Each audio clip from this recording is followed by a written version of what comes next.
বিশ্বনবীর গায়ে একবার একটা জুব্বা, কয়টা? এক ভিক্ষুক এসে বলে, নবী আমার জুব্বা নাই, আমার জুব্বা দেন। দয়ার নবী, মায়ের নবী নিজের জুব্বাটা খুলে দিয়ে ওই ভিক্ষুকের হাতে তুলে দিলেন। এখন নবীর গায়ে কোনো জুব্বা নাই।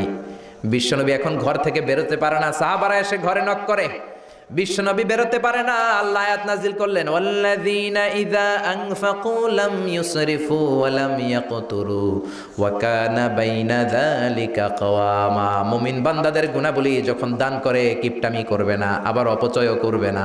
এই আয়াত দিয়ে আল্লাহ বুঝাতে চাইলেন, নবীরে ধমক দিলেন, ও নবী, দুইটা জামা থাকলে একটা দিতেন, তিনটা থাকলে একটা দিতেন, একটা যখন ছিল এইটা দিলেন কেন? এখন নিজে পড়বেন কি?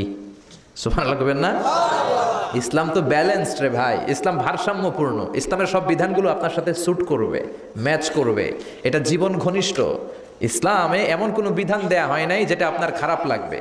অন্যান্য সব ধর্মের প্রতি শ্রদ্ধা রেখেই বলি,